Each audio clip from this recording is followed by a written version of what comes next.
Reisefreunde, heute ein bisschen zu einem anderen Video und wahrscheinlich auch ein bisschen zu einem längeren Video. Ihr seht es schon im Titel an, Infos, Hintergründe, Q&A und vielleicht auch ein bisschen Probleme, mit denen wir in den letzten Tagen zu kämpfen gehabt haben. Und ich würde sagen, mit denen beginnen wir heute auch gleich, oder? Ich würde sagen, nehmt euch ein Bier, ein Glas Wasser oder was ihr sonst gerne trinkt und verbringt mit uns die nächste halbe Stunde, würde ich sagen. Wir bringen euch auf den neuesten Stand und beantworten ganz viele Fragen.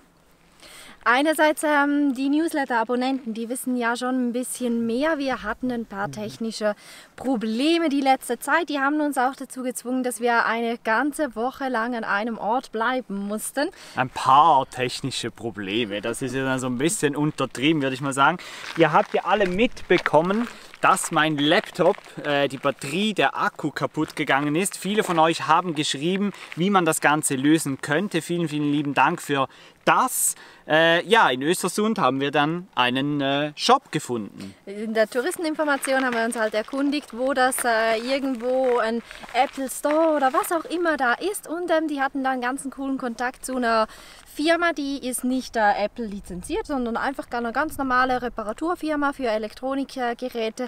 Und die haben tatsächlich dann einen Akku bestellt. Das hat alles auch wunderbar und schnell funktioniert. Und, ja, aber schneller als wir dachten eigentlich. Eigentlich sagten sie, dass es 7 Tage lang geht, bis der Akku da sei. Das hat der Händler denen halt gesagt, mit Postversand und so weiter und so fort. Ja, dann haben wir uns auf dem Campingplatz eingenistet, wurden da quasi gefressen von den Stechmücken und dann bekamen wir aber schon 2 Tage später den Anruf, dass der Akku da sei und wir vorbeikommen können mit dem Laptop.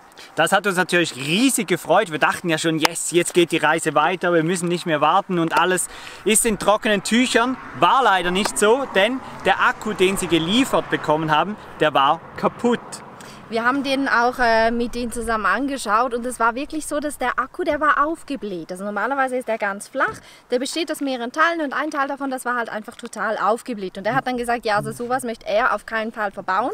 Er weiß, dass die Situation jetzt echt scheiße ist, aber wir haben uns dann dazu entschieden, dass wir das ganze Spiel nochmal machen, dass sie nochmal einen neuen Akku anfordern, Expresszustellung wie beim letzten Mal und haben dann halt einfach gehofft, dass es wieder in ein paar Tagen die Sache erledigt ist, das Teil da ist und wir dann endlich weiterfahren können. Im Nachhinein entpuppte sich die erste Lieferung des kaputten Akkus als absoluten Glücksfall, mit dem hätten wir ja auch niemals gerechnet, denn nur einen Tag später, nachdem wir die neue Bestellung aufgegeben haben, hat es unseren Wechselrichter zerlegt. Ja, im wortwörtlichen Sinne. Wir sind halt am Morgen aufgestanden, haben festgestellt, dass der ganze Campingplatz, wo wir ja dann waren zum Arbeiten, zum Überbrücken dieser Zeit, dass der einen kompletten Stromausfall hatte. Waren sehr erstaunt, dass auch trotz Stromausfall ja unsere volle Batterie nicht unseren Kühlschrank betreibt.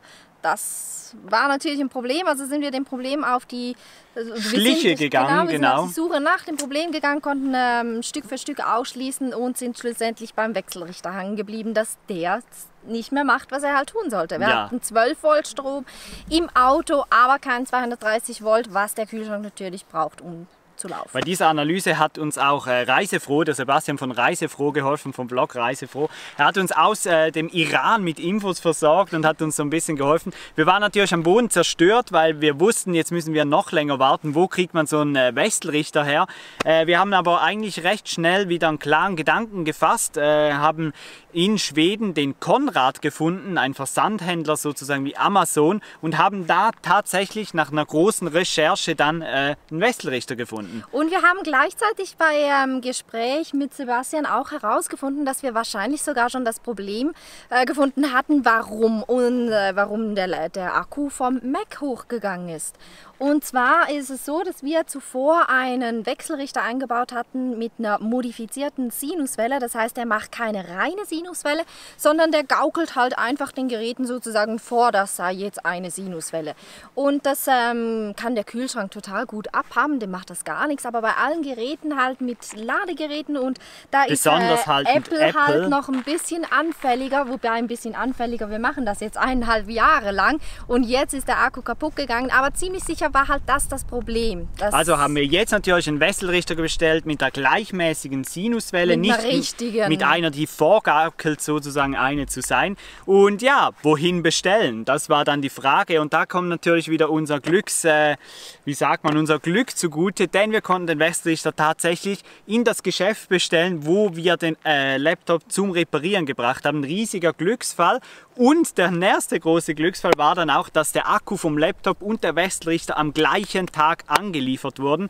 Der Akku für den Laptop, der war ganz, den haben sie in 10 Minuten eingebaut, alles war gut. Genau. Doch dann nahm unser Schicksal wieder eine andere Wendung. Mit einem großen Paket und am Abend sind wir also zu diesem Geschäft raus, weil da ist ja eben der Wechselrichter war da ja drin, der neue. Dann sind wir auf den Parkplatz gefahren, ein bisschen außerhalb der Stadt. Den Parkplatz kannten wir schon, weil wir da schon mal frei gestanden sind. Wollten das Teil schnell einbauen. Ich habe mir im Vorfeld dann auch so ein bisschen angeschaut, wie man das Teil installiert. Das sah total einfach Ganz einfach ginge das, hat Steffi gesagt. Das seien nur 2 Schräubchen, ganz so, einfach. Weil am Gerät selber hat es schon Muttern dran. Das heißt, man schließt da einfach plus minus an. Das ist ja alles farblich gekennzeichnet. Zurrt die Dinger fest und geht an die Batterie ran. Also so weit, so einfach eigentlich. Und dann hat es gemacht. Und es stieg Rauch aus dem Wechselrichter aus. Und zwar nicht nur auf einer Seite, sondern auf beiden Seiten. Es hat so ein bisschen ausgesehen wie ein Kamin. Und wir dachten natürlich, okay, gut, jetzt haben wir einen Fehler gemacht. Jetzt ist der Wechselrichter hinüber. Jetzt können wir noch mal eine Woche warten. Waren total frustriert, am Boden zerstört. Wussten nicht mehr weiter. Und zwar wirklich im wahrsten Sinne des Wortes. Das Glück kam uns dann aber wieder zugute, dass wir einen anderen Camper getroffen haben. Der wurde 2000 Kilometer abgeschleppt. 220 Kilometer wurde der nach Östersund geschleppt wegen einem kaputten Kühler, und der hat uns dann eine Garage empfohlen, wo wir auch hingegangen sind. Leider konnten die uns aber nicht helfen.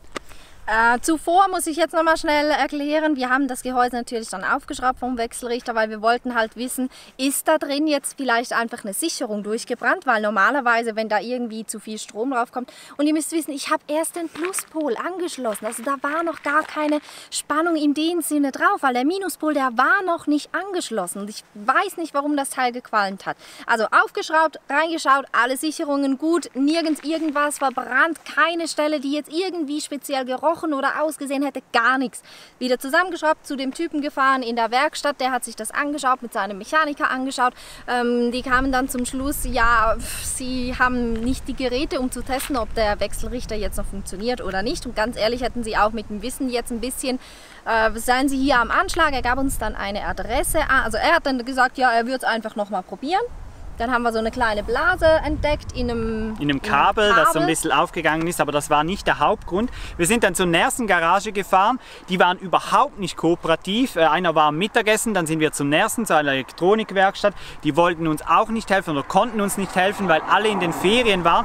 Dann standen wir da mit dem Wechselrichter mit großer Angst, diesen wieder anzuschließen, und ja, wir waren so ein bisschen, Steffi war schon fast den Tränen nahe, es war wirklich gar nicht mehr lustig. Und dann haben wir mit dem Axel telefoniert von On Tour in Europe, ein YouTube-Zuschauer, der uns ja ganz wohlgesonnen ist. Wir haben ihn ja auch schon besucht auf dem Weg, als wir jetzt Richtung Dänemark gefahren sind, und wir wussten halt, dass er doch sehr viel an seinem Wohnmobil selber rumschraubt und vor allem, dass er erreichbar ist. Und das war ja jetzt ganz wichtig. Wir brauchen ganz schnell jemanden, der so ein bisschen Erfahrung hat mit dem Ganzen.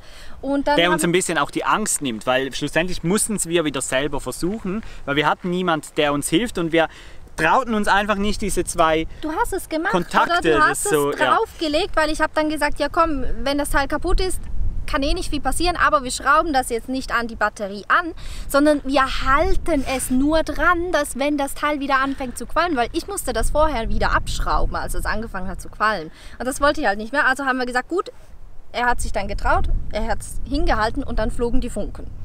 Kein Qualm, dieses Mal Funken. Und dann waren wir so verunsichert, dass wir einfach sagten, so, jetzt fertig. Und ja, der Axel hat uns dann sehr schnell, sehr stark beruhigt. Erstens mal, weil er einfach ein gemütlicher Typ ist. Und einfach, wir wussten jetzt haben wir jemanden auf der Seite. Und er meinte dann, ja, das macht gar nichts. Das ist ganz normal, dass da mal ein bisschen Funken fliegen. Da braucht ihr keine Sorgen zu haben. Und klar sind das 12 Volt.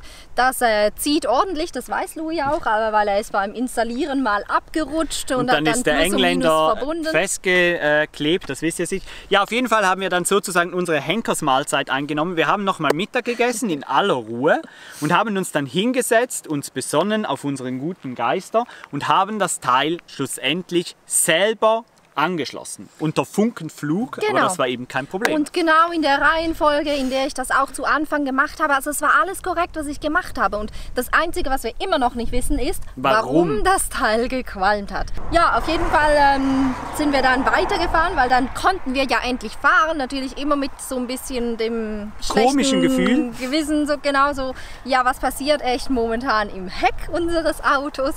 Ich glaube, wir sind dann auch 2-3 Mal haben wir angehalten, haben halt Temperatur und alles so weiter, auch Temperatur an den Kabeln und so gefühlt.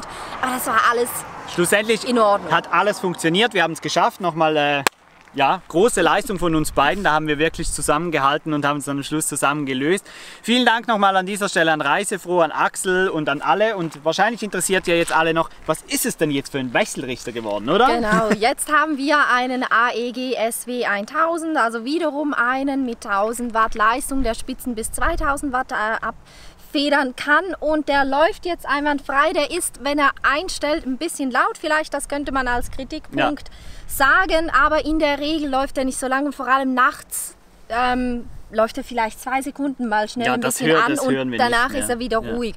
Also so gesehen bin ich bis jetzt eigentlich zufrieden mit dem Teil und was wir auch schon als positiven Nebeneffekt jetzt bemerkt haben, als wir vorher beim Laptop das Ladekabel jeweils in die Buchse eingesteckt haben, da war immer so ein Knistern zu hören.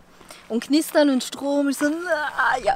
Auf jeden Fall ist das jetzt nicht mehr. Und ich persönlich als absoluter Laie schließe das jetzt darauf, dass wir jetzt halt eben eine reine Sinuswelle haben und der Strom im Ladegerät halt wirklich korrekt ankommt und entsprechend auch dieses Knistern nicht mehr da ist. Auf jeden Fall haben wir viel Geld ausgegeben für den Laptop-Batterie, viel Geld ausgegeben für den Wechselrichter. Das war teuer, es brauchte viele Nerven, aber schlussendlich haben wir es geschafft. Jetzt läuft alles wieder. Und das war so die Geschichte, die wir euch unbedingt noch erzählen müssen, weil die spielt dann auch mitten eine Rolle in den Videos, die jetzt kommen. Da kommt das Thema immer mal wieder vor und darum mussten wir euch noch ein bisschen überbrücken und erklären, was jetzt die letzten Tage waren. Es war wirklich eine Woche lang Stillstand, ziemlich genervt. Ja, aber ich würde sagen, jetzt... Und entsprechend macht ihr jetzt, vielleicht habt ihr es festgestellt, wir haben ja immer wieder auch vom Fußball gesprochen. Ja. Und jetzt merkt ihr dann auch diesen Zeitsprung, den die Videos machen. Also jetzt kommt ja dann ein bisschen mehr live ran. Ja. Noch nicht ganz live, weil das ist genau der Puffer, den wir einfach brauchen, um halt die Videos zu schneiden, um Internet zu finden, das hochzuladen und so weiter und so fort. Und deshalb auch an dieser Stelle vielen Dank für alle Hinweise, die jetzt eingekommen sind, dass in Schweden Waldbrände sind. Das haben wir natürlich mitgekriegt. Wir haben da auch noch Feuer gemacht, aber ihr seid sehr weit zurück. Also als wir da noch Feuer, das offene Feuer da ganz am Anfang gemacht haben. Ja. Genau, das mussten wir ja sogar noch mit nassem Holz machen. Also das war gar kein Problem, da durfte man noch. Danach haben wir nur noch mit Tischgrill gegrillt und selbst da, also das ist eine riesige Zeitblase dazwischen. Wir sind nicht mehr in Schweden. Es besteht keine Gefahr, dass wir irgendwie mit den Waldbränden noch in Kontakt kommen, die in Schweden wüten. Nichtsdestotrotz sind wir durch gewisse Regionen gefahren und das ist natürlich schon schade. Und ja, ich meine, wir wissen, wir hatten immer gutes Wetter, wir hatten immer heiß, immer trocken. Also nicht wundern, wenn jetzt am Mittwoch kommt dann wieder Schweden-Videos, aber wir sind selber nicht mehr in Schweden. Dieses Video hier, das ist live, total live, das ist heute. Aber wo wir hier genau sind, das erfährt ihr dann noch, würde ich sagen. Ja, auf jeden Fall, ihr habt uns ja noch ganz viele Fragen geschickt. Genau, das war jetzt der erste Teil mit den Problemen und jetzt kommt der jetzt kommt der zweite Teil. Jetzt kommen nämlich die Hintergründe und Infos. Die will ich nämlich auch mal und dann kommt der dritte Teil. Okay. Genau, ein paar statistische Zahlen zu YouTube, weil ich weiß, das interessiert euch auch immer. Wir sind momentan 9.822 Menschen, die uns folgen. Wir können das selber kaum fassen. Und es sind 1.742 Menschen in den letzten 28 Tagen dazugekommen. Ihr müsst euch das mal vorstellen. Das ist unglaublich, das ist so cool und dafür möchten wir auch heute einfach mal wieder Danke sagen. Ja, und herzlich willkommen an Bord. An alle Neue. Was ein bisschen schade ist und was uns immer wieder so ein bisschen wundert an den Videos, ist, dass 73,5% die Videos ohne Abo schauen. Das ist so ein bisschen komisch. Also alle, die jetzt dieses Video schauen, unten auf den Abonnieren-Button hauen und dann schaffen vielleicht noch diese Woche die 10.000 Abos. Und das schreit natürlich auch. Nach einem, aber das kommt noch, das kommt noch. Okay. Genau.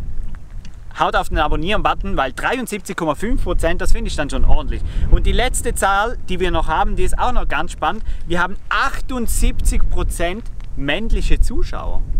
Wo sind denn die Damen da draußen? Wir haben 21,3% weibliche Zuschauer. Jetzt könnt ihr ja mal Jetzt die würde ich Mädels... mal sagen, die Mädels sollen mal winken in den Kommentaren. Genau. Um einfach Vielleicht zu schauen die zeigen, ja alle mit dem Account vom Mann. Vielleicht ist könnte das natürlich das sein. Problem. Verratet uns das mal. Ja. Wer schaut hier mit dem Kanal seines Partners, Freundes, Ehemannes, was auch immer.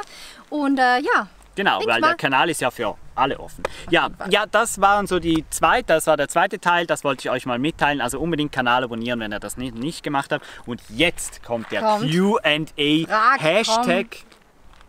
Kommen wir das zu? Genau. Also, Hubert P., Charlie und Lady haben gefragt, was ist denn mit unserem Kurbelbett? Sie wollen das mal sehen, sie wollen wissen, wie das funktioniert und wie das Ganze geht und so. Kannst du uns da vielleicht ein kleines Update geben? Ja, also das Problem ist, da gibt es keine Live-Bilder mehr dazu, weil das Kurbelbett ist rausgeflogen. Vielleicht kann ich es ganz kurz erklären. Das Bett war mit 4 Stützen an der Karosserie festgemacht. Das wurde über Schnüre und über Umlenkrollen, konnte man das hoch und runter drehen. Ursprünglich wurde das gebaut mit Scheibenwischanlagen-Motoren. Die haben wir aber deinstalliert, weil das hat, als wir den übernommen haben, einfach nicht so funktioniert, wie wir das wollten. Und ja, schlussendlich war es uns einfach zu umständlich, das Bett hoch und runter zu drehen. Wir wollten schneller und komfortabler eine Tischgelegenheit im Inneren des Fahrzeuges aufbauen können, wenn wir das wollen. Und das können wir jetzt und das zeigen wir euch, ich würde mal sagen, in 200 Abos vielleicht. Könnte sein, dass das das Special ist. Ja, vielleicht, dann seht ihr alles genauer. Paradiesvogel fragt, Kinder ist ein Thema, würdet ihr sie mitnehmen?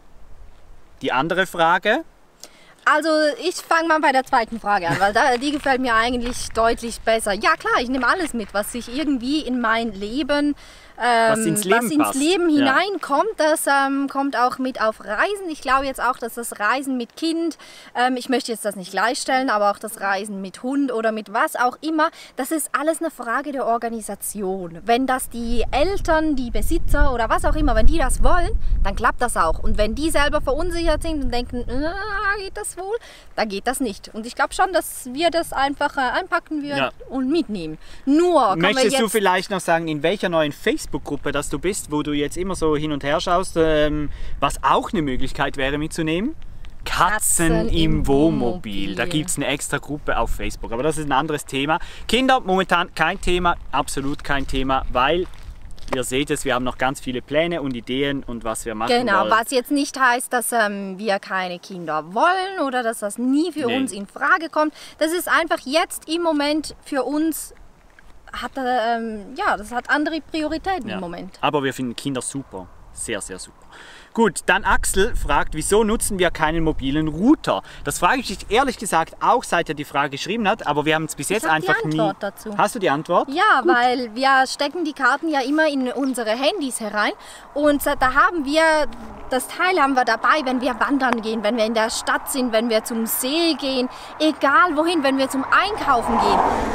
Mein Handy oder selten dein Handy haben wir immer dabei, das heißt, wir haben immer Internet dabei. Wenn ich jetzt einen mobilen Router habe, dann habe ich ein weiteres Gerät, das mit Akku geladen werden muss. Okay, ein Router braucht weniger Akku als die Akkuleistung von einem Handy, wenn du einen Hotspot machst. Könnte man noch so sagen, ja gut, wird sich vielleicht lohnen. Aber es ist tatsächlich so, dass ich nicht ein weiteres Gerät für als mobilen Router wir haben es nicht vermisst, wir brauchen es nicht, weil über die Handys, das ist einfach super und das können wir so beantworten. Da können wir wirklich. Bis zu 4, also wahrscheinlich sogar noch mehr, aber alle Geräte, die wir haben, können wir gleichzeitig auf diesen über diesen Hotspot laufen lassen. Wir haben die Solaranlage oben drauf, das heißt, wir haben mit Strom eigentlich kein Problem. Deshalb frage ich mich, warum? Wie viel Solar haben wir? Das kannst du 200 Watt 200 haben wir oben drauf, genau. Und auch wenn ganz viele glauben, das sei total falsch, dass wir die aufs Dach geklebt haben, das ist total richtig, weil die sind speziell dafür gemacht. Diese Frage kommt ja auch immer wieder, ja. Genau. Wir werden da immer wieder berichtet. Kurzes Feedback für mich. Ich sehe momentan absolut keinen Vorteil, nur Nachteile, was einen mobilen Router anbelangt. Falls ihr jetzt irgendwelche Argumente habt, dann packt das mal unten in die Kommentare rein. Vielleicht überlegen wir es uns dann eines Tages mal, aber im Moment muss ich sagen, bin ich mit unserer Lösung zufrieden. Gut, jetzt kommen 3 ganz schnelle Fragen hintereinander, die du beantworten kannst. Und zwar kommen die von Diesel. Was brauchen wir nie im Camper? und haben wir mit dabei? Verbandszeug. Oder Biergläser. Das ist auch so etwas. Dann die zweite Frage. Was vermissen wir und haben es nicht mit dabei? Eine Katze. Ich habe gewusst, dass diese Antwort kommt. Eine Katze. Nee, aber sonst, obwohl seit ich Uwe und wie heißt der Kanal? Iris für Kanal gesehen, die haben echt einen Beamer. Die haben einen Beamer dabei. Das finde ich ja richtig cool. Und die dritte Frage, was brauchen wir ständig, obwohl wir es niemals gedacht hätten? Ein Straßenatlas vielleicht? Ja. Momentan. Weil den haben wir eigentlich täglich davor, also vorne. Und, also Den haben wir einfach mal gekauft. Dachten wir so, keine Ahnung, Occasionsteil, das kostet irgendwie, hat 7 € oder so gekostet. Das nehmen wir einfach mal mit. David Käser fragt, eine gute Frage, was ist mit Patreon? Wir haben das mal angezogen, fanden das eine super gute Plattform, aber wir können ja auch ehrlich sein, wir sind mit euch ehrlich, immer ehrlich, ihr wisst das, in allen Videos. Und aber wenn mal zu viel wir haben ein Zeitproblem momentan, wir haben effektiv ein Zeitproblem. Wir sind relativ schnell unterwegs, ihr wisst warum, Karl macht die Biege. Und wir müssen zurück sein in der Schweiz, ihr hört dann auch noch warum. Und wir haben keine Zeit für Patreon. Ich werde das auf Offline stellen, heute oder morgen, dass das gar nicht mehr on ist, weil wir keine Leistungen erbringen können für diesen Kanal. Und ich werde das erst wieder on schalten, wenn wir auch Zeit haben, die ganzen Versprechen sozusagen einzulösen, die wir da machen. Alle, die auf Patreon sind und die uns unterstützen wollen, die machen das dann bitte über die Dieselkasse, da kann man auch monatlich spenden. Genau, bei PayPal geht das auch. Patreon müssen wir einstellen momentan, es ist einfach schlicht so nicht möglich. Ja, das geht echt nicht. Never Stop Exploring, liebe Grüße an dieser Stelle, fragen, haben wir dann schon einmal den Allrad vermisst? Ja, ich meine, natürlich hätten wir andere Strecken fahren können, aber ich sage halt, was man nicht dabei hat, mit dem plant man nicht.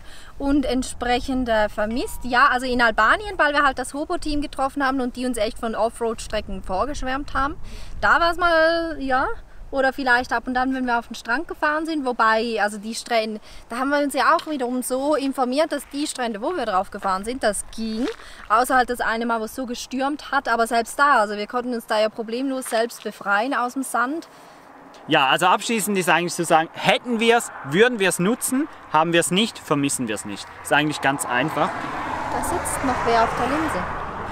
Dann Sven, eine der meistgestellten Fragen überhaupt, die findet ihr auch im FAQ auf unserer Homepage www.comifastto. Wir haben da die gängigsten und wichtigsten Fragen beantwortet. Mit welcher Software schneiden wir die Videos? Final Cut Pro X. Genau, Final Cut Pro X, das ist eigentlich eine schnelle Antwort.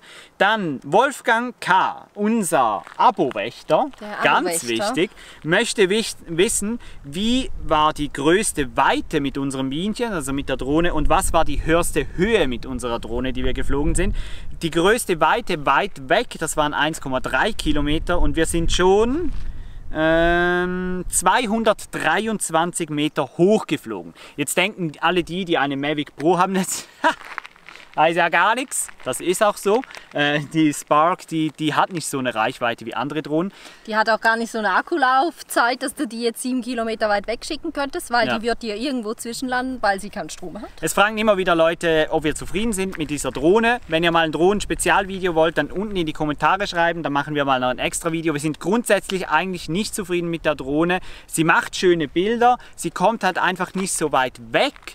Und sie ist ein bisschen instabil zum Also ihr habt jetzt mein Gesicht vielleicht schon angesehen, weil ich halt die Antwort so formuliert, wir sind grundsätzlich eigentlich zufrieden mit dieser Drohne, aber stoßen auf ein paar Probleme, was Kompasskalibrierung, Magnetfelder und so weiter angeht, dass sie halt einfach manchmal... Eddy-Mode? Ja, ihr seht es, das kommt immer ein bisschen darauf an, wer fliegt. Ich habe viel weniger Probleme, praktisch keine als ihr. Ja. Auf jeden Fall, Mittwochsvideo lege ich euch ganz schwer ans Herzen. Da passiert dann mit der Drohne wieder etwas ganz Spannendes. Wir haben sie noch. Das darfst du aber jetzt noch nicht. Okay, das haben wir jetzt voran. Okay, gut. Sveva on Tour fragt, welches Mikro verwenden wir denn für unsere Lumix GH5 Kamera und woher ist der Ringbuchatlas? Das Mikro ist ein Rode Video Mic, das ist nichts mit Plus oder Pro oder irgendwas. Das hat 50 € gekostet bei Amazon, macht einen super Job. Und der Puschel, der ist schon standardmäßig im Paket enthalten und also wir finden schon, dass die Tonqualität dadurch jetzt rapide und massiv verbessert wurde. Zweite Frage. Ringbuchatlas. Haben wir von Amazon. Und wollen wir den, also ihr findet den in der Packliste auf unserem Blog. Und natürlich verlinken und natürlich unten in der Infobeschreibung. Das ist ein Maxi-Straßenatlas. Ihr seht es jetzt ja noch eingeblendet, genau, da musst du nicht so viel erklären, da macht ihr noch ein schönes Schnittbild. Und ihr findet nicht nur den Straßenatlas, du musst ein bisschen mehr zu mir kommen, nicht nur den Straßenatlas unten in der Infobox, sondern auch den Kanal von Sveva on Tour jetzt hier oben. Hier oben. Ja, schaut mal vorbei. Und der Link zum Mikrofon, der steht auch immer bei jedem Video unten dran. Immer die geläufigsten, die wichtigsten Produkte, die sind immer in der Videobeschreibung unten. Das sind Amazon-Links, Affiliate-Links. Genau. Wenn ihr da drauf drückt, egal was ihr kauft, unterstützt ihr uns mit dem Endpreis, da kriegen wir einen Prozentsatz davon. Das ist immer schön, wenn ihr über uns bestellt. Ihr müsst nicht das Produkt bestellen, das wir bewerben, sondern könnt irgendwas bestellen. Einfach auf den Link klicken, danach könnt ihr ganz Genau, das machen übrigens auch schon sehr, sehr viele von euch. Das finden wir super schön und freuen uns immer darüber. Und ihr wisst das wahrscheinlich alle schon längst, aber für euch macht das natürlich gar keinen Unterschied am Preis. Das ist rein Amazon, die ein bisschen von ihrem Gewinn an uns ausschüttet. Das ist doch eigentlich nett, eine irische Firma, die was abgibt.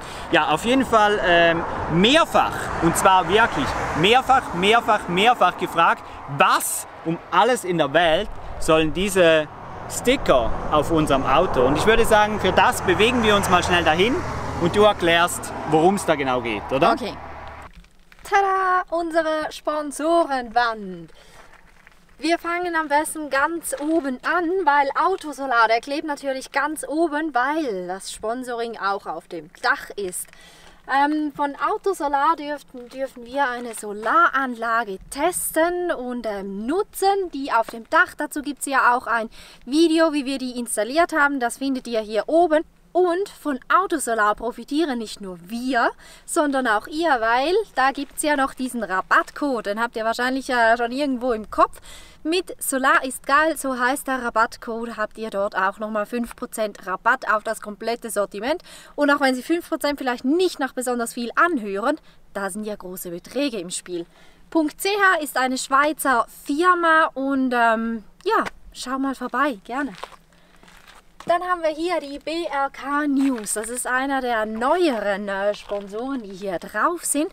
Und BRK News, die liefern momentan vor allem viele Dashcam-Videos, weil wir durften da von Beat 2 GoPro Hero 6 sind das, 5 für das Projekt auslehnen. Und ja, damit, ihr habt es wahrscheinlich in den Videos ja auch schon gesehen, können wir nochmals ganz tolle Einblicke und andere Blickwinkel vor allem auch in die Videos mit einbringen. Das ist also auch eine ganz coole Partnerschaft.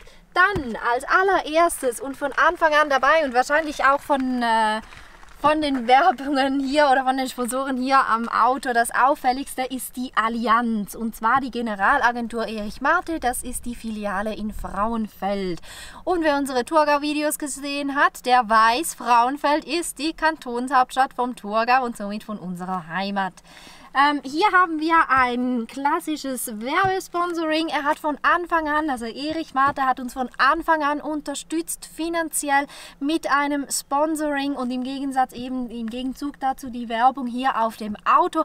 Er hat also, bevor wir überhaupt auch nur einen einzigen Abonnenten auf YouTube hatten, hat er bereits an uns geglaubt und herzlichen Dank, Erich, dafür. Da sind wir wirklich haben wir immer noch mega Freude daran, dass du uns da von Anfang an unterstützt hast. Und zum Schluss haben wir unten die Eigner AG, GmbH, ich weiß es gar nicht. Auf jeden Fall ist das eine Opel und Kia Fachwerkstatt im Thurgau in Frauenfeld erneut. Hier waren wir zu Gast mit Karl. Da wollten wir eigentlich nur ein paar kleine Reparaturen machen lassen, damit wir danach die MFK, also den Schweizer TÜV, kriegen. Und die haben uns ja eben leider ein bisschen auf den Boden der Tatsachen zurückholen müssen. Wir blenden euch mal noch ein paar Bilder ein vom Werkstattbesuch, als wir da waren, wo wir wirklich auch das Auto anschauen konnten. Fangen wir da an. Also da wäre der obere Querlenker, da wäre der da. Ja. Wäre da hinten der Kugelbolzen ausgeschlagen. Der macht Geräusch, Ja. aber man kann zufahren. Ist der mit dem Stoß, hängt der mit dem Stoßdämpfer zusammen? So, oder wie muss man sich das vorstellen? Ja, eigentlich schon. Er hebt aufs Rad macht durch das, dass der Stoßdämpfer sich halt bewegt, schaut, dass das Rad kann mitbewegen kann. Ja. Genau, ja. Okay. Da ist halt noch Plus und hat dann noch dazu das Licht, das wir haben. Genau, das Licht, da haben wir ja schon gewusst. Genau. Auf dieser Seite das Gleiche. Da kommt auch noch dazu, dass der untere auch gerade auf den Gummi gerissen ist. Gummi, ja. Der werden da. Genau, wie man es hier sieht. Plus Antriebswellenmanschette wäre da noch, die man müsste machen. Die ist aber nicht relevant, die würde sich beanstanden. Ja. Genau. Dazu wäre dann noch der Seitenspiegel. Genau, das habt ihr alle mitbekommen, Irlandspiegel und so weiter. Genau. Da wäre dann so die grundlegenden Sachen, plus kommt da noch dazu.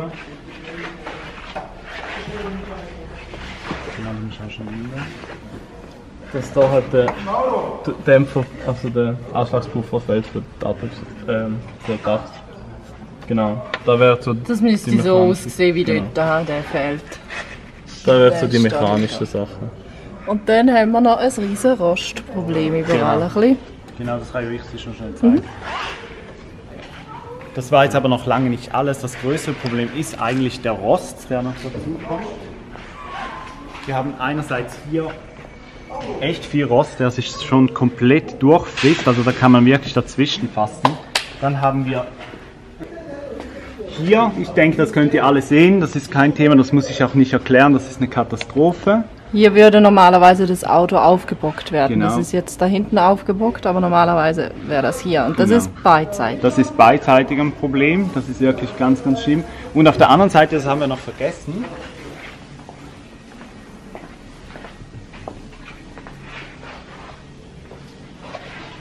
ist ja noch der Auflegebolzen, oder? Das Das ist gleich. ist ja hier auch komplett Rost. Und ja, wir sind super dankbar, dass die Jungs da so aufmerksam und vor allem auch so ehrlich mit uns waren und uns das wirklich im Detail gezeigt haben. Also herzlichen Dank der Firma Aigner und dem ganzen Team dafür auch nochmal. Und ja, vielleicht sucht ihr ja mal einen Opel oder Kia Fachwerkstatt in der Gegend und dann schaut doch gern mal da vorbei. So, jetzt wisst ihr das auch, jetzt haben wir das endlich mal aufgeklärt. Also bitte ein bisschen Respekt für unsere Partner und Sponsoren. Das ist ganz, ganz wichtig für unsere Reise und da hoffen wir einfach uns von euch auch so ein bisschen, ja, einen lockeren Umgang damit. Genau, dann Josef, welche Kreditkarte ist für Skandinavien am besten? Also was Schweden anbelangt, können wir sagen, vergesst Bargeld. Ja, Braucht kein Mensch da, braucht niemand. Wir haben immer eine Mastercard und eine Visa-Card dabei. Es kommt jetzt hier im Norden, ist es eigentlich noch nie vorgekommen, dass eine der Nicht beiden funktioniert hat, nicht ja. funktioniert hat. Teilweise, ich glaube in Albanien war Visa-Card besser dran. Ich glaube, da konnte ich mit der Mastercard praktisch Ja. nicht bezahlen. Also manchmal gibt es da so Unterschiede, deshalb haben wir je eine Kreditkarte, aber eben, er hat die Visa, ich habe die Mastercard und so sind wir immer gut gefahren auf der ganzen Welt bis jetzt. ja. Und in Schweden bezahlt man übrigens auch 50 Cent Beträge schon mit der Kreditkarte. Parkuhren. Oder Parkuhren, also wirklich alles. Alles. Kein Problem. Don Bernardo, eine Frage für dich. Habt ihr ein Gefrierfach und läuft dies über 12 Volt? Wir haben ein Gefrierfach, weil wir haben einen wunderbar großen Kühlschrank und da hat es auch ein richtig schönes Gefrierfach drin. Über 12 Volt läuft das Teil nicht, nein, weil unser Kühlschrank, der läuft ganz normal über 230 Volt. Das ist ein Kompressorkühlschrank, der halt eine sehr gute Energieeffizienzklasse hat. Dann mehrfach gefragt und jetzt Trommelwirbel, ich blende das ein. Wichtig, wie kommt Karl auf die Fähre? Ah, jetzt dachte ich mir, hey, wir fahren da drauf. Was will er von mir? Ja, es geht natürlich im Video darum, wenn wir jeweils solche, wir nehmen mal schnell eine alte und blenden das ein, oder? Und dann seht ihr, wie da die Fähre kommt und Karl da reinfährt und dass die Fähre mit Karl weitergeht. Ja, das ist völlig simpel. Völlig simpel, wirklich, Leute. PowerPoint. Das ist Animation hinzufügen und dann ein bisschen rumprobieren, Wege definieren. das ist das ganze Geheimnis, wirklich mehr steckt nicht dahinter. Gut, Über PowerPoint wird übrigens auch unser schönes Logo-Intro mal eingerollt. Vielleicht können wir es mal schnell durchs Bild rollen lassen. ja, Ja, ihr mögt das das wäre ja auch nicht. PowerPoint gewesen, genau. Ihr wollt es nicht, also wieder weg damit. Jetzt kann ich die Sonnenbrille wieder raufnehmen, weil die Ja. Sonne ist weg. Für alle die, die sich immer wundern, ich habe das schon mal erklärt, ich habe echt eine wie sagt man, Empfindliche Augen. echt sehr Lichtempfindliche Augen. sehr empfindliche Augen. Darum immer diese blöde Sonnenbrille. Und ich weiß, Axel, sie ist wieder verspiegelt, aber mir gefällt das so. Kleiner Scherz am Rande. Dann sind wir hier. Sind wir verrutscht? Ja, sind wir verrutscht. Wie haben wir denn immer Internet im Ausland? Das ist auch eine Frage, die ganz, ganz oft kommt und die wir ganz einfach beantworten können. Lokale SIM-Karte. Genau, wir kaufen uns in jedem Land eine lokale SIM-Karte und da haben wir auch gerade einen Tipp für euch und zwar in Schweden. Da gibt es ein super gutes Angebot von Telenor. Genau, das ist Telenor, da kriegt man 30 GB für 30 €. Ja. Dänemark hatte auch ein sehr gutes Angebot, allerdings nicht was Roaming anbelangt, sondern vor allem im Land selber. Und falls jetzt ganz viele von euch wieder denken, ach Mensch, Roaming, das braucht doch kein Mensch mehr, weil wir haben doch jetzt offene Verträge. Ja, toll für euch, wir sind Schweizer, wir haben das nicht. So, und jetzt kannst du noch sagen, wie alt du bist oder vielleicht wie alt du übernächste Woche wirst. Nein, sag nicht. Also ich bin 30. Einfach. Ich nicht. Gut, das haben wir auch geklärt. Dann natürlich eine sehr diffizile Frage und eine Frage, die halt so ein bisschen uns selber auch mega nervt. Obwohl so viele von euch gar nicht mehr schreiben oder das vermissen, weil das Intro ist weg.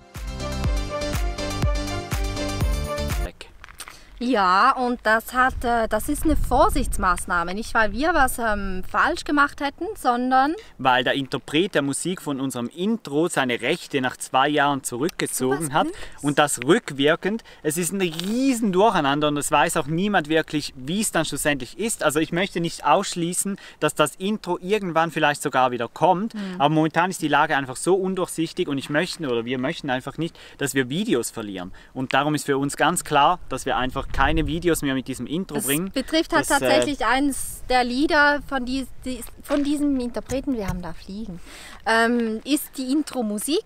Ja. Ihr kennt die alle, die ist total eingängig und die passt halt einfach zu uns und sie gehört zu uns. Aber wenn jetzt dann wirklich irgendwie alle Musik von ihm, die da gebraucht wurde, gelöscht wird auf YouTube und tatsächlich wurden auch schon einige Videos jetzt nicht von uns gelöscht, die diesen Interpreten benutzt haben. Und das Problem ist halt, dass es ganz viele gab, die die Musik von ihm benutzt haben. Weil es die beste Musik war. Aber das nicht gekennzeichnet haben. Und da verstehe ich auch den Interpreten. Bei uns findet ihr immer unten in der Infobox, weil das kommt ja auch ganz oft, was ist das für ein Lied? Immer unten in der Infobox, da steht der Interpret drin mit allen Liedern, die benutzt wurden. Also da steht bei jedem Video natürlich das eine Lied vom Intro. Ja, aber wenn wir Epidemic Sound Music verwenden, dann steht nicht das Lied da, sondern nur der Link zu Epidemic Sound. Aber wenn ihr das wollt, dann machen wir das in Zukunft, weil dieses Lied, das hat euch ja alles so gut gefallen. Können wir auch verstehen, das ist unser Lieblingslied und das Lied vom Jahresrückblick. Das ist Martin Hall mit Reckless, einfach, dass das auch mal noch gesagt ist. Wunderschönes Lied. Genau, jetzt haben wir noch mal kurz reingehört. Das ist wirklich eins der meistgehörten. Ja, und das haben so viele von euch gefragt. Also wenn ihr immer den Interpreten unten noch wollt, schreibt es mal unten in die Kommentare, dann schreiben wir das in Zukunft auch unten hin. Dann haben wir, gibt es ein Treffen in der Schweiz? Keine Ahnung, ob es ein Treffen gibt. Also wir würden da gerne teilnehmen, wenn es eins gibt. Ja, aber wir machen ja ein Treffen. Wir machen ein Treffen. Du meinst den Swiss Caravan? Genau, also ach so. Ihr könnt uns treffen im Oktober, Ende Oktober in Bern. Alle Details dazu geben wir dann noch bekannt. Wir machen ein Meetup und wir machen da auch ganz viele Vorträge, aber das definitive Programm und alles drumherum, ich würde sagen, das geben wir dann noch separat bekannt. Genau, oder? weil das ist jetzt auch mit den Organisatoren der Messe noch im Gespräch und in Bearbeitung. Sobald das fix ist, wird das bekannt gegeben. Aber so viel mal vorab, wir sind an jedem Tag des Swiss Caravan Salon in Bern vor Ort und es wird dann sicher auch eben die Möglichkeit geben, dass dass wir da ein Meetup machen werden und ich denke auch außerhalb eben mit Vorträgen und so weiter. Aber wie gesagt, mehr Details gibt es dann später. Wenn ihr uns übrigens unbedingt treffen wolltet, dann hättet ihr nach Skandinavien kommen müssen, weil wir haben in den letzten Tagen so viele Zuschauer getroffen. Vielen Dank an dieser Stelle für alle, die Hallo gesagt haben oder gewunken haben. Heute Morgen zum Beispiel beim Frühstück ist einfach mal ein Motorradfahrer hingefahren und sagt, euch kenne ich doch von YouTube und das macht ich wollte jetzt mal schnell Spaß, Hallo sagen. Ja. Wir haben vielleicht 5 Minuten geplaudert miteinander und dann fuhr er auch schon weiter. Das macht so Spaß. Vielen lieben Dank. So, jetzt haben wir schon etwa 36 Minuten. Jetzt gehen wir die restlichen Fragen noch relativ schnell durch. Sonst müssen Sie dann noch ein zweites Bier holen oder irgendwie noch mehr Cracker. Wenn es dann warm wird. Wo am wohlsten gefühlt? Wegen den Menschen und der Mentalität? Irland und Großbritannien. Ja, nichts hinzuzufügen. Die liebsten Menschen überhaupt. Welche Übersetzungs-App nutzen wir? Google Translate kann man downloaden als App und die allermeisten Sprachen, die spricht Google sogar per Foto. Das heißt, ich kann im Supermarkt einfach ein Foto machen vom Produkt, von der Sprache, die ich nicht verstehe, kann dann schnell markieren, welchen Teil er übersetzen soll und schon habe ich das Ganze auf Deutsch. Super praktisch. Wenn wir beamen könnten, wo würden Karls Türen aufgehen? Ich glaube, das haben wir schon mal besprochen und das haben wir in der Instagram-Story beim Q&A verraten. Das ist Neuseeland. Ach so, ja, klar, wunderschön. Wobei ich ganz ehrlich wäre, meine Türe ginge, glaube ich, jede Woche woanders auf. Ja, gut, das ist natürlich.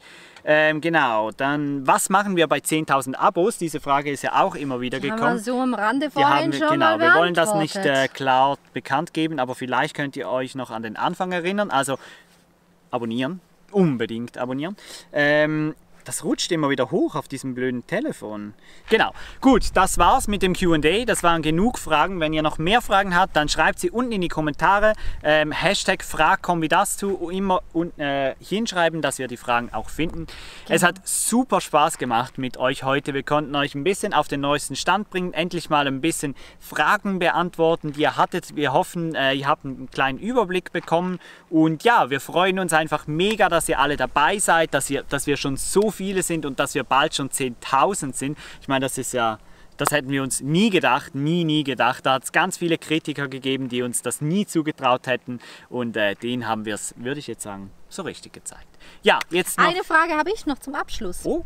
Und zwar an euch. Wir hatten ja mal Beutel produziert mit unserem Logo drauf. Und zum 10.000er Special ist jetzt das bei uns mal wieder so ein bisschen auf den Tisch gekommen. Ist nicht geplant. Aber was haltet ihr davon? Hättet ihr Spaß daran? Sollen wir diesen Plan mal noch weiter verfolgen? Weiter verfolgen. Hättet ihr echt Lust und Bock auf ein paar Fanartikel mit ComViDasTu-Logo und natürlich auch mit Europa ist geil. Hashtag drauf, genau. Schreibt es einfach bitte auch mal unten in die Kommentare, weil das ist eine Heidenarbeit. Das wäre nochmal ein richtig großes Projekt, das wir aber theoretisch über Winter auch machen könnten und da was aufgleisen könnten. Aber das machen wir natürlich nur, wenn da auch Bedarf danach ist. Apropos Winter, das haben wir ja vergessen, weil das habe ich mir nicht aufgeschrieben, weil ich gedacht habe, dass... Da denken wir ja sowieso dran. Die meistgestellte Frage wollte ich ja eigentlich zum Schluss nehmen. Was ist dann nach Europa? Und was ist im Winter? Und was ist nach Karl? Und was machen wir dann? Jetzt habe ich das fast vergessen. Ja, da sind jetzt ganz viele Fragen mit drin. Also prinzipiell hängt unser Herz an dem dicken Blauen da hinten. Ich glaube ehrlich gesagt nicht, dass wir das Fahrzeug einfach abgeben. Aber da kommen jetzt noch so ein paar Überlegungen und ein paar Offerten einholen und so weiter dazu. Und auch selber sich überlegen, was wollen wir selber am Fahrzeug noch machen? Was wollen wir überhaupt machen? Weil im Moment sind wir noch so in diesem Europa-Projekt drin, dass wir noch gar nicht großartig Zeit haben, uns da über wir machen uns wirklich sehr wenig Gedanken momentan. Wir schreiben immer so ein bisschen Ideen auf und machen so eine Inputsammlung, aber schlussendlich wissen wir wirklich nicht genau, was danach kommt. Wir sind auch untereinander ein bisschen verschiedener Meinung. Ja, ich würde sehr, sehr gerne weiterreisen und zwar Vollzeit wirklich, würde gerne weiter exploren und Steffi ist da eher so die gerne sesshaft werden würde, oder? Ja, mir fehlen die Tiere. Ich kann es ja ganz direkt sagen. Mir fehlt es einfach, den Umgang mit Tieren zu haben und vielleicht, wenn ich ja jetzt noch ein bisschen länger in dieser Facebook-Gruppe Katzen im Wohnmobil bleibe und da noch überzeugt werde, dann gibt es vielleicht irgendwann eine Katze dazu und dann geht das so. Aber da braucht ihr jetzt auch noch keinen Shitstorm loszulassen. Ich weiß es noch nicht. Ich bin selber noch nicht ganz überzeugt ihr müsst wissen, die Rollen, die waren mal komplett umgekehrt. Absolut. Als wir losgereist sind, wollte ich nicht meine Wurzeln aufgeben und Steffi wollte unbedingt weg und jetzt nach fast bald 2 Jahren unterwegs haben sich die Rollen komplett getauscht und jetzt möchte ich da eigentlich nicht mehr sesshaft werden und Steffi muss sesshaft werden und ich würde mal sagen, wir finden wieder einen Konsens irgendwie, weil den haben wir schon immer mal Kompromiss wird es geben, genau. Was schon feststeht, definitiv, YouTube wird immer weiter bestehen, egal was wir machen, das haben wir schon besprochen. Wir werden euch immer mitnehmen, egal ob wir ein normales Leben aufbauen, ob wir weiterreisen, ob wir Katzen im Wohnmobil anschaffen oder schon bald an den Weihnachtsmarkt gehen. Das wird auf jeden Fall weiter bestehen. Das können wir versprechen, aber alles andere, das ist Zukunftsmusik. Wir freuen uns jetzt auf die kommenden Länder, auf das Baltikum, auf die Ukraine.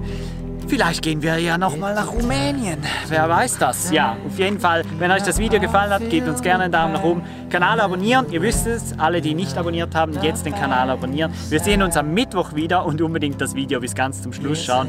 Das wird lustig. Ja, also, bis zum nächsten Mal. Schön, wart ihr dabei. Tschüss. There is no one as reckless as